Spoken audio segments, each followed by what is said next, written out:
नमस्कार मित्रों, आज सीधू ने सच में हमारे साथ चंडीगढ़ से अजय शुक्ला जी जुड़े हैं। अजय जी वरिष्ठ संपादक रहे हैं और बेबाक बात करने के लिए मशहूर है। आज बात करना है हमारे आदरणीय प्रधानमंत्री विश्वगुरु आसाम में जाकर देश के सबसे भ्रष्ट जो मुख्यमंत्री हैं हिमंता बिस्वा शर्मा उनके लिए प्रचार कर रहे हैं और न जाने क्या क्या कह रहे हैं। योजनाओं का उद्घाटन और शिलान्यास तो पहले ही चुनाव की तारीखें घोषित होने के पहले ही कर चुके थे, सरकारी खर्चे से, लोगों के टैक्स के पैसों से। और पिछले दिनों गुजरात आए और गुजरात में उन्होंने चुनावी प्रचार के लिए जनसभाएं आयोजित करी और यहां पर स्थानिक स्वराज की संस्थाओं के चुनाव दूसरे ही दिन घोषित हो गए। तो ये प्रधानमंत्री का रवैया आपको तो मालूम है कि चुनाव आयोग उनकी जेब में है, ब्यूरोक्रेसी उनकी जेब में है, जुडिशरी भी कमिटेड हो ये चाहते हैं और न जाने जनता भी मेरे ख्याल से अब इसकी उनको आदत लग गई है। ऐसे वक्त में आसाम, केरल, तमिलनाडु, पुडुचेरी और पश्चिम बंगाल इसके विधानसभाओं के चुनाव हो रहे हैं और आज अजय जी से हम अनुरोध करेंगे कि देश की स्थिति क्या है, क्योंकि एक और युद्ध चल रहा है और देशवासी परेशान हैं और हमारे प्रधानमंत्री जी चुनावी दौरों में व्यस्त हैं और मस्त हैं। तो अजय जी आपसे अनुरोध करते हैं, आपका सीधू ने सच में स्वागत है फिर से एक बार। और बस आप हमें बताएं, दर्शकों को बताएं कि स्थिति क्या देश की आपके नजरिए से क्या लगती है। अजय जी। नमस्कार हरि भाई, आपको और सभी प्यारे दर्शकों को। और जब हम बात शुरू करें, आपने युद्ध की बात की तो हम युद्ध से ही शुरू करते हैं जी। आज दुनिया में युद्ध क्यों हो रहा है? क्योंकि ऐसी सरकारें आ गई, ऐसे नेता आ गए जिनको अपनी सत्ता से प्यार है। उन्हें ना तो मानवता से प्यार है, न सच्चाई से, न्याय से प्यार है, और ना ही लोगों की समृद्धि से प्यार है। उन्हें तो अपनी समृद्धि, अपनी सत्ता, अपना सब कुछ चाहिए। ये युद्ध भी यही है और भारत के भी हालात यही है।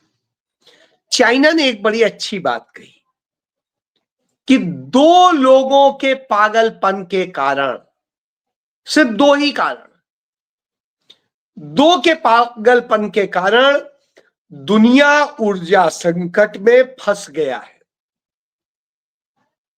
गलत नहीं कहा उसने।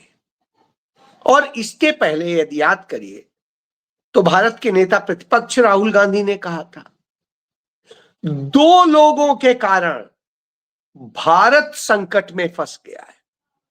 जो बात राहुल गांधी ने भारत के संदर्भ में कही थी, वही बात चीन ने दुनिया के संदर्भ में कह दी कि जिस तरह से एक उस देश पर जो किसी के लिए खतरा नहीं था दुनिया में, जो आतंकवादी देश भी नहीं है,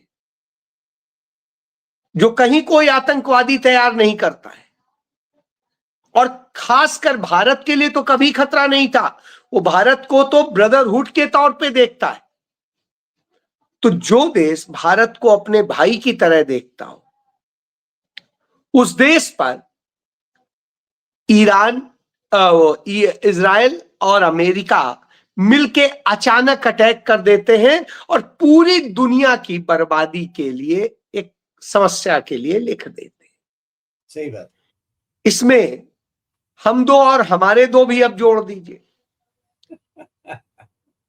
तो ये दो तो थे, इनके साथ दो और। दो कौन है? एक नरेंद्र मोदी और एक यूएई का सुल्तान MBS। वो भी उसी तरह अहम में और पैसे और सबके दंभ में फूलता है। तो उसकी वहां मंशा थी कि हमारी बादशाहत कायम हो। और इधर सऊदी के क्राउन प्रिंस बात कर रहे हैं। हाँ, क्राउन। जी जी। और दूसरी नरेंद्र मोदी, जो नरेंद्र मोदी जाके फादरलैंड बना देते हैं, उस देश को जो 78 साल पुराना है उसे जाके 5-7 साल, 1000 साल पुराने देश अपनी फादरलैंड कह देता है। बड़ा अजीब सी हालात है। और ये दोनों ऐसे जो अमेरिका और इजराइल के इस पाप में उसके साथ भागीदार है। हम दो हमारे दो। अब वापस आ जाइए भारत में। भारत में भी कमोबेश वही स्थिति है, हम दो हमारे दो। और ये हम दो हमारे दो जो है ये सभी गुजरात से ही आते हैं आपके। एक नरेंद्र मोदी, एक अमित शाह, एक गौतम अडानी, एक अंबानी। और इन्होंने अपने फायदे के लिए हिंदुस्तान को बर्बाद करने का फैसला किया, क्योंकि इन्हें भी एजेंट चाहिए था। उधर हम दो अमेरिका को और इजराइल को एजेंट चाहिए था, तो नरेंद्र मोदी यहां एजेंट हो गया, खाड़ी में जो है क्राउन प्रिंस हो गया। और यहां उनका जो है, जो ये एजेंट है, वो अडानी अंबानी का भी एजेंट है। तो अब ये एजेंट्स की सत्ता बनी रहे, इसके लिए इन्होंने वोट चोरी करा, चुनाव चोरी किया। इसका एक सबसे बड़ा जो उदाहरण दिया, वो उदाहरण दिया निर्मला सीतारमण के पति पराकल प्रभाकर ने। उन्होंने बताया कि कैसे 2024 का जो लोकसभा चुनाव हुआ था, उस लोकसभा चुनाव में किस तरह से नरेंद्र मोदी ने, अमित शाह ने चुनाव आयोग के साथ मिलकर के, भारत की जांच एजेंसियों के साथ मिलकर के, और इस चुनाव में जो गड़बड़ करी, और उसका उन्होंने सीटवार आकलन कर दिया। उन्होंने बता दिया कि राहुल गांधी के नेतृत्व में इंडिया अलायंस 316 सीटें जीत रहा था, 316 सीटें। और जो नरेंद्र मोदी का अलायंस है वो 213 सीटें जीत रहा था। और उन्होंने उसका पूरा डेटा दे दिया, सबूत समेत दे दिया।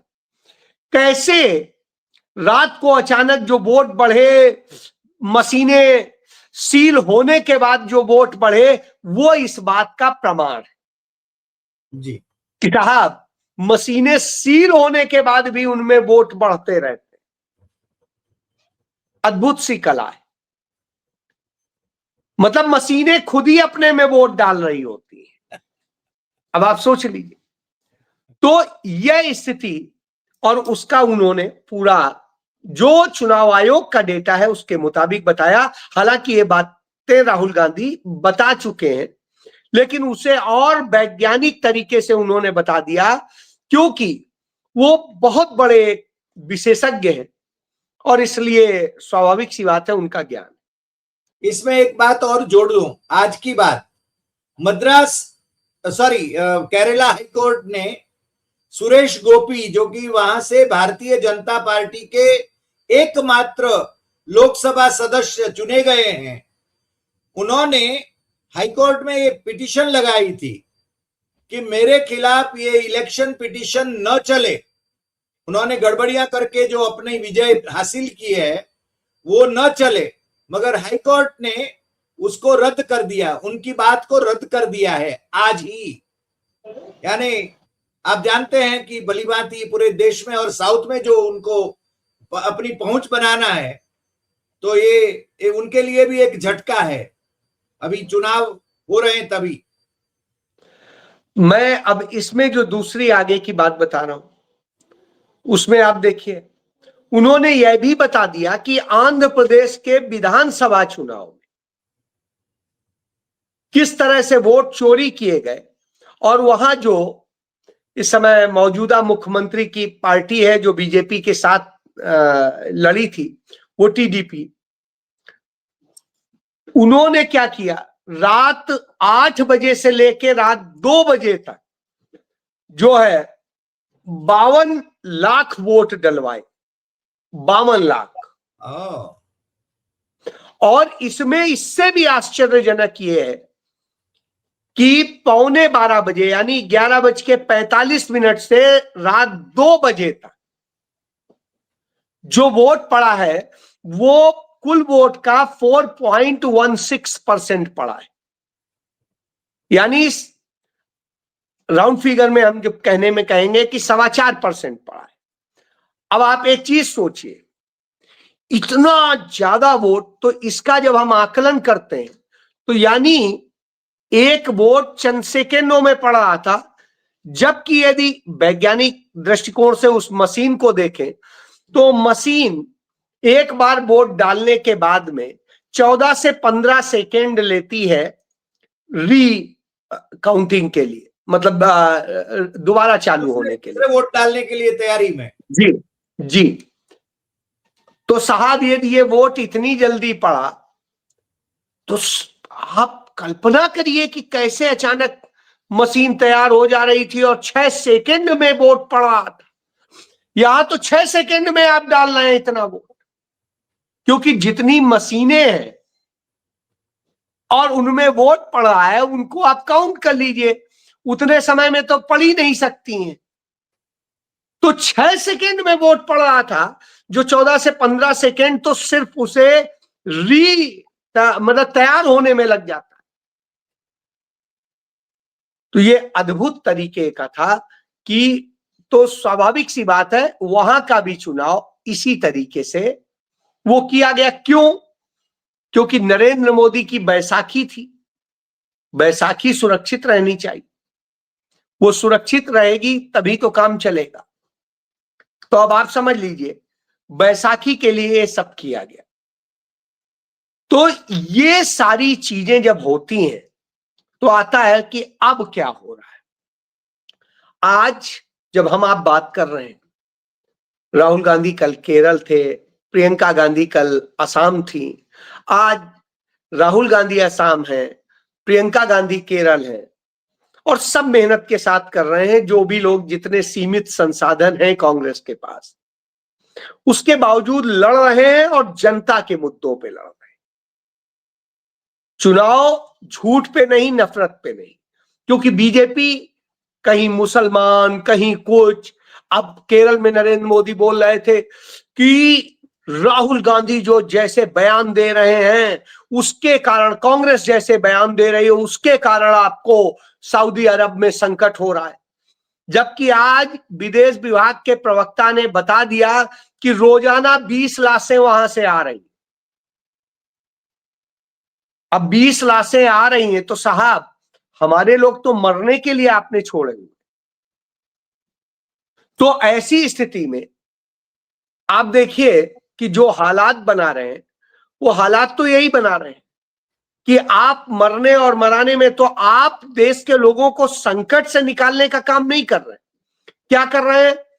नरेंद्र मोदी वही MBS को, प्रिंस को के जरिए, हाँ, उसके जरिए मैंने ये किया है कि जितने वहां एम्प्लॉयर हैं, जहां आपके यहां केरल और दूसरे लोगों के जगह के लोग नौकरी करते हैं, उन्हें मैसेज कीजिए। असम के भी लोग करते हैं, तो वहां मैसेज कीजिए कि वो सारे लोग अपने घरों में कहें कि वोट इनको देना है और हमें वोट दिलवाइए, क्योंकि हम ही रहेंगे तभी आपसे और हमारी सब चलेगी। हमारे दो वाला गैंग चलता रहेगा। तो एक तो ये किया गया है। जो सरकार में वो कहते हैं कांग्रेस के बयान या राहुल गांधी के बयानों से वहां पर संकट पैदा हो रहा है, उनके बयानों से नहीं हो रहा, आपके बयानों से हो रहा है। नफरत आप फैला रहे, हिंसा आप करा रहे। तभी तो प्रियंका गांधी ने कह दिया, राहुल गांधी तो सरेंडर तक ही कहते थे, प्रियंका गांधी ने तो कह दिया नरेंद्र मोदी गुलाम है अमेरिका के, और जो मुख्यमंत्री हैं तमाम जगह वो उनके गुलाम बने हुए। तो अब सबसे बड़ी बात यहां आ जाती है। आपको याद होगा, आपके साथ चर्चा मैं कर रहा था जब मैं केरल से लौटा था, और मैंने बताया था कि कैसे जो इस समय मौजूदा केरल की सरकार है पिनराई विजयन की, वो वामपंथी सरकार इस समय बीजेपी के साथ मिलकर काम कर रही है, यानी दक्षिण पंथ और वामपंथ मिलकर काम कर रहे हैं कि कांग्रेस मुक्त भारत बनाना है। कांग्रेस मुक्त क्या होता है? कांग्रेस मीन होता है idea of India. Pandit Jawaharlal Nehru ने कांग्रेस को आइडिया ऑफ इंडिया पे तैयार किया था, जिसमें हर धर्म, हर जाति, हर क्षेत्र, हर तरह के लोगों को एक सम्मान और प्यार मिले, हक मिले। लेकिन इन्होंने छीनकर चंद लोगों में ही सीमित करने का काम किया और यह इनकी नीति है। तो इसलिए कांग्रेस मुक्त का काम, पिनराई विजयन को भी उसका लाभ हो रहा है। अडानी को ये सारे धंधे चल रहे हैं, वहां के जितना कुछ है सब अडानी को सौंपा जा रहा है। तो यही होता है। कुछ कह रहे हैं आप? मैं आपको ये बताने जा रहा हूं कि वहां पर जो मलयालम मनोरमा है, वो यशवंत देशमुख के सी वोटर के साथ अभी है ना सर्वे कर रहा है, और सर्वे में एलडीएफ को आगे दिखा रहा है। एक दूसरी बात, यानी बड़े बड़े अखबारों पर कैसा दबाव है उसकी मैं बात कर रहा हूं। हमारा इंडियन एक्सप्रेस जो है, वहां पर राहुल गांधी कहते हैं कि मोदी को ट्रंप कंट्रोल कर रहा है, कंट्रोल शब्द है। और उसी प्रकार मोदी पिनराई विजयन को कंट्रोल कर रहे हैं, वहां के मुख्यमंत्री को। इंडियन एक्सप्रेस में उनको कोट अनकोट ये बताया जा रहा है, राहुल गांधी का कोटेशन कितना विकृत करके दिया जा रहा है। वहां इंडियन एक्सप्रेस लिखता है पूरे देश में कि ट्रंप यानी Modi listens to Trump and Vijayan listens to Modi. अब दोनों में कितना फर्क है। यानी इस प्रकार से राहुल गांधी के निवेदन भी कितने विकृत किए जा रहे हैं। आप जो कह रहे हैं कि भाजपा और लेफ्ट फ्रंट वो मिली भगत है, राहुल गांधी ने भी वही कहा वहां पर। नहीं, सबसे बड़ी बात है ये वो अखबार कर रहे हैं जिनके ऊपर एक यकीन किया जाता था कम से कम ये तो ऐसा नहीं करेंगे। नहीं, हम और तो इंडियन एक्सप्रेस के में जुड़े रहे, इंडियन एक्सप्रेस ग्रुप के संपादक रहे, और हमें गर्व है। इसीलिए कह रहा हूं कि आप सोचिए, मतलब जो जिसके लिए एक माना जाता था कि हाँ एक आवाज हो सकता है। मैंने तो सचमुच अब पढ़ना बंद कर दिया है इंडियन एक्सप्रेस में, थोड़ा पढ़ लेता था। अब जो है मैं ज्यादा से ज्यादा यदि देखता हूं तो थोड़ा सा हिंदू देख लेता हूं। इसके अलावा मैं कोई उनमें से अखबार देखता नहीं हूं। यदि कहीं बहुत जरूरी हुआ तो कहीं का स्पेसिफिक अखबार देखना हुआ तो देख लिया, लेकिन बाकी मैं जो है देखने में मतलब कहीं पर भी ये महसूस नहीं करता हूं कि देखना चाहिए। तो अब आप ये समझ लीजिए कि यह स्थिति है कि मीडिया खुद बीजेपी का रोल अदा कर रहा है। जो विपक्ष के तमाम सारे दल हैं जो कांग्रेस मुक्त भारत बनाने के लिए वो कैसे भाजपा के साथ में हाथ मिलाए हुए कि मेरी सत्ता बचा दो, तुम कुछ करो हम साथ। तो इस तरह का खेल चल रहा है आजकल। जब यह खेल चल रहा हो तो निश्चित रूप से होना चाहिए। बहरहाल कोई बात नहीं, दोनों भाई बहन जितने शिद्दत से लड़ रहे हैं मैं उन्हें सलाम करता हूं कि इतनी विपरीत परिस्थितियों में भी कोई लड़ सकता है। ये मेरे लिए मतलब मैं कांग्रेस को सलाम करता हूं, राहुल गांधी और प्रियंका गांधी को सलाम करता हूं। मैं जो हालात हैं वो देख के मैं समझ सकता हूं, क्योंकि बाहर के लोग तो वो नहीं जानते हैं और ना उतनी चीजें समझाई जा सकती हैं चैनल पे। लेकिन मैं इतना बता दूं कि चूंकि शासन सत्ता से भी जुड़े तमाम सारे मित्रगण आज बड़ी बड़ी जगह पे हैं, तो कई चीजें पता चल जाती हैं। जितनी विपरीत परिस्थिति में वो लड़ रहे हैं, मैं तो सोचता हूं कि कोई आदमी हो जो डर जाए, जिसके घर के इतने लोग शहीद हो चुके हो, उसके बावजूद है कल के दिन उन्हीं के की सुरक्षा में तैनात कोई व्यक्ति अचानक कुछ ऐसा कर दे, इतने तक की जो है साजिशें रची जा रही। इंदिरा गांधी का कर ही दिया था ना उनके ही। मैं इसीलिए कह रहा हूं, इसीलिए कह रहा हूं धोखा देके। अब आप बताइए, राजीव गांधी के पांव छू के फूल माला पहनाने गई थी, मार दिया। तो अब राहुल गांधी, प्रियंका गांधी पब्लिक से यूं ही बिल्कुल इंटरेक्ट हो रहे हैं, मिल रहे हैं, कुछ भी हो सकता है, कहीं भी हो सकता है, तो कोई बड़ी बात नहीं है। मैं इसलिए कह रहा हूं, इसके अलावा फाइनेंशियली और हर तरीके से लोगों को तोड़ा जा रहा है, कमजोर किया जा रहा है। जो आवाज बन रहे हैं तमाम, चाहे जो सोशल मीडिया पे प्लेटफॉर्म्स हैं या इंडिपेंडेंट पत्रकार हैं या ये हैं, उनके सब कहीं यूट्यूब चैनल, कहीं social media account, Facebook, Twitter, सब कुछ, लिंक्डइन, सब कुछ बंद किया जा रहा है। तो इस तरह से जब हो रहा हो और ऐसे में वो लड़ रहे हो तो बड़ी बात, तो स्वाभाविक सी बात है। और उसके बाद डंके की चोट पे लड़ रहे हैं।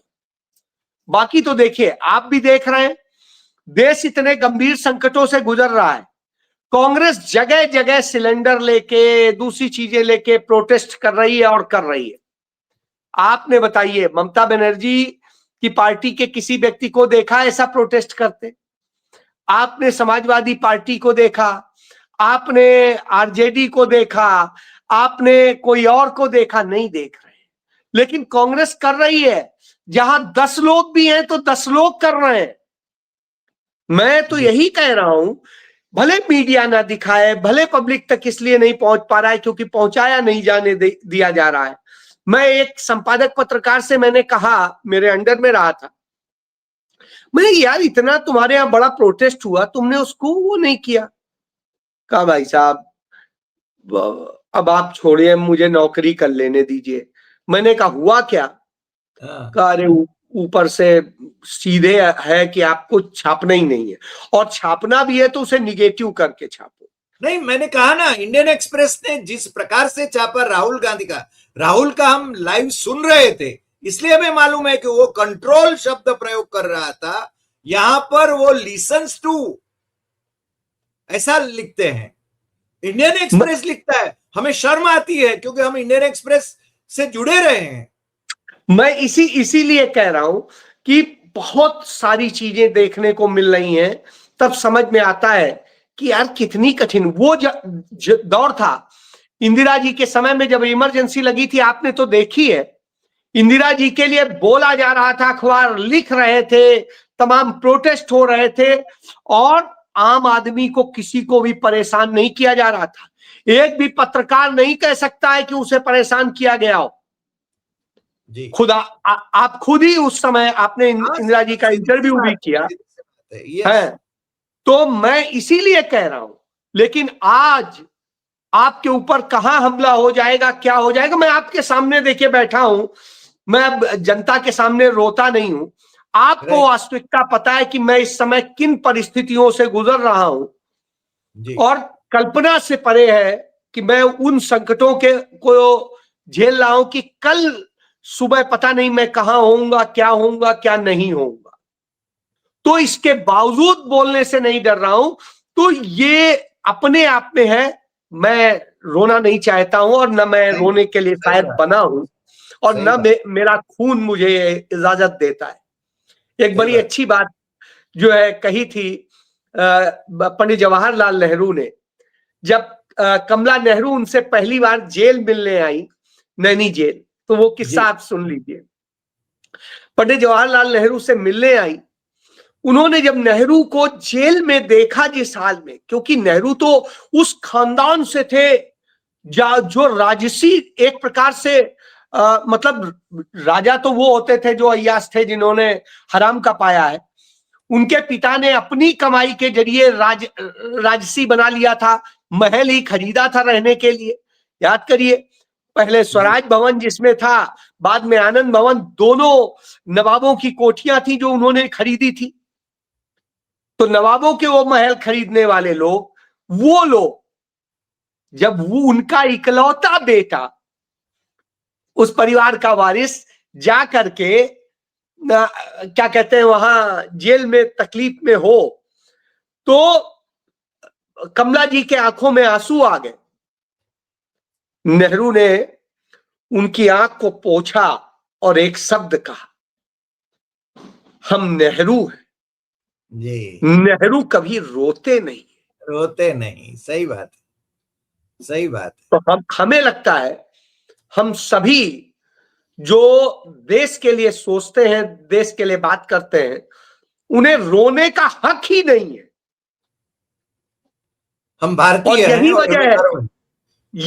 यही वजह है कि जब पंडित जवाहरलाल नेहरू की मां मरते समय चाह रही थी कि उन्हें देखने के लिए सिर्फ पंडित नेहरू आ जाए अस्पताल, इतनी देर की 1 घंटे की पैरोल दे दी जाए, तो अंग्रेजी हुकूमत ने नहीं दिया। तो वो जो अंग्रेजों की लाठी खा के सिर पे मरी थी, वो कमला नेहरू मरते वक्त क्या संदेश दे के जाती हैं?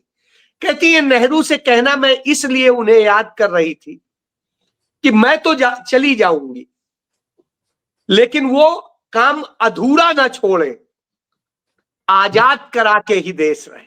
माता जी का वही माता जी स्वरूप रानी नेहरू, स्वरूप रानी नेहरू। आप सोचिए यस जी, तो अब आप सोचिए, मरते वक्त वो ये नहीं कह रही है कि बेटा तुम अच्छे से रहना, वो कह रही है नहीं, वो सपना पूरा करके रहना देश की आजादी का। वाह, सही बात है, सही बात। उस बहादुर मां के वो बेटे थे, वो नेहरू।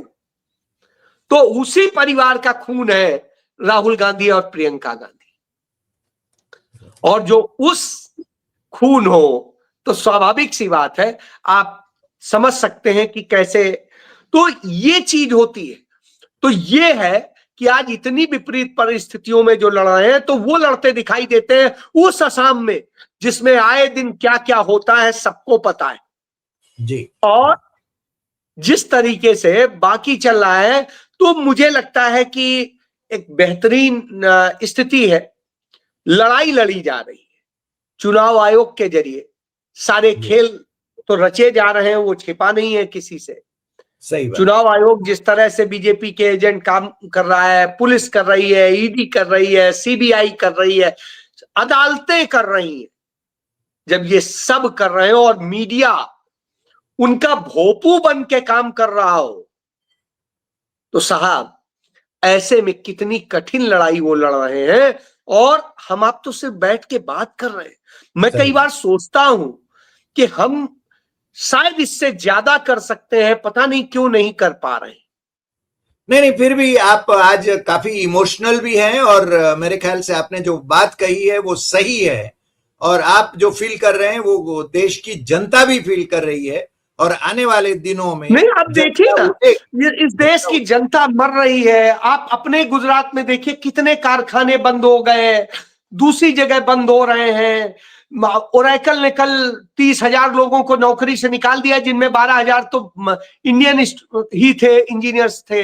इसी तरीके से जगह जगह किसी कंपनी में आज हायरिंग नहीं हो रही है। बुरे से बुरे हालात हैं, और इन हालात में भारत का प्रधानमंत्री उन समस्याओं से लड़ने की बजाय सिर्फ चुनाव प्रचारक बन के रह गया। चुनाव प्रचारक बन रहा है और कांग्रेस को ही उसकी निंदा कर रहा है। बस बात। वो भी झूठ आधारहीन आरोप लगा रहा है। अजय जी, आज आप काफी इमोशनल भी हैं और सही बात है, आपकी बात से मैं सहमत हूं, और आज हमारे साथ आप जुड़े उसके लिए आपका बहुत बहुत शुक्रिया। मेरे ख्याल से आने वाले दिन बहुत अच्छे होंगे, ये हमें श्रद्धा है। हम भारतीय हैं और भारतीय होने का गर्व हमें है। आज इतना ही, फिर मिलेंगे नए एपिसोड में नए विषय के साथ। नमस्कार।